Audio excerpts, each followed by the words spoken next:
नमस्कार मंडळी. जर तुम्ही शेतकरी असाल किंवा शेतीशी संबंधित असाल तर हा व्हिडिओ तुमच्यासाठी अत्यंत महत्त्वाचा आहे. केंद्र सरकारने खत खरेदीच्या नियमात एक मोठा बदल केलेला आहे. आतापर्यंत आपण आधार कार्ड किंवा अंगठा लावून खत मिळवत होतो, पण आता फार्मर आय डी शिवाय तुम्हाला अनुदानित खत मिळणार नाही. पण हा फार्मर आय डी नक्की काय आहे, तो कसा बनवायचा, सरकारला याची गरज का भासली आणि यामुळे खतांचा काळा बाजार थांबणार का, या सर्व प्रश्नांची उत्तरे आजच्या या विशेष रिपोर्टमध्ये आपण पाहणार आहोत. व्हिडिओ शेवटपर्यंत पहा, कारण अर्धी माहिती धोक्याची ठरू शकते. मित्रांनो, भारतामध्ये खतांवर सरकार दरवर्षी लाखो कोटी रुपयांचे अनुदान सबसिडी देते, पण दुर्दैवाने हे अनुदान अनेकदा गरजू शेतकऱ्यांपर्यंत पोहोचण्याऐवजी खतांचा काळा बाजार करणाऱ्यांच्या खिशात जमा होते. हेच रोखण्यासाठी केंद्र सरकारने आता डिजिटल क्रांतीचे पाऊल उचललेले आहे. पीएम किसान योजनेच्या धर्तीवर आता प्रत्येक शेतकऱ्याला एक युनिक आय डी दिला जाईल. यालाच आपण फार्मर आय डी असे म्हणत आहोत. नमस्कार मंडळी, मी गंगाधर तितिरमारे. फार्मर आय डी म्हणजे काय? सोप्या भाषेत सांगायचे तर जसे आपले आधार कार्ड तसेच हे शेतकऱ्याचे डिजिटल ओळखपत्र असेल. यामध्ये सर्वात महत्त्वाचे म्हणजे यात शेतकऱ्यांचे नाव, पत्ता, मोबाईल नंबर असेल.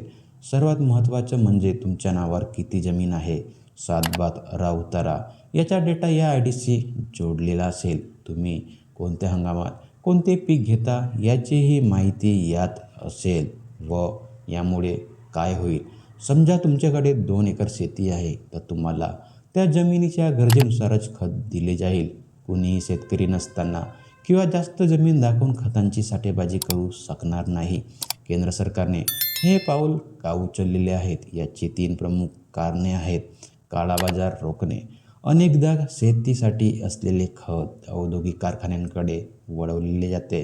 फार्मर आय डीमुळे हे थांबेल. खतांचा संतुलित वापर.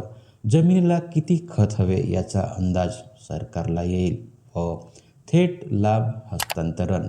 भविष्यात खतांचे अनुदान थेट शेतकऱ्याच्या बँक खात्यात जमा करण्यासाठी या आय डीचा मोठा उपयोग होईल. फार्मर आय डी कसा बनवायचा? आता प्रश्न येतो की हा आय डी काढायचा कसा? सरकार यासाठी एक विशेष पोर्टल आणि मोबाईल ॲप लॉन्च करत आहे व तुम्ही स्वतः तुमच्या जवळच्या CSC सेंटरला भेट देऊन नोंदणी करू शकता. तुमच्या सातबारा, आधार कार्ड आणि बँक पासबुक या गोष्टी यासाठी लागतील. व ज्या शेतकऱ्यांची पीएम किसान नोंदणी आधीच झालेली आहे त्यांना हा आय डी मिळवणे अधिक सोपे जाईल. व यामध्ये सर्वात महत्त्वाचे म्हणजे यात काही आव्हानेही आहेत, जसे की ग्रामीण भागात इंटरनेटची समस्या, वयोवृद्ध शेतकऱ्यांना डिजिटल नोंदणी करताना येणाऱ्या अडचणी व भाडेतत्वावर शेती करणाऱ्या बटाईदार शेतकऱ्यांचे काय होईल. यामध्ये सरकारने यावर अद्याप पूर्णपणे स्पष्टीकरण दिलेले नसले तरी स्थानिक कृषी सहाय्यकांच्या मदतीने ही प्रक्रिया केली जाईल असे समजते. तर मंडळी, फार्मर आय डी ही काळाची गरज आहे की प्रशासकीय अडचण? तुम्हाला काय वाटते? कमेंट्स करून नक्की सांगा. व शेती क्षेत्रातील अशाच महत्त्वाच्या अपडेटसाठी आपल्या चॅनलला सबस्क्राईब करा आणि व्हिडिओ तुमच्या शेतकरी मित्रांपर्यंत व्हॉट्सॲपवर शेअर करा. व वेळेवर फार्मर आय डी काढा आणि खतांची चिंता सोडा. तोपर्यंत धन्यवाद.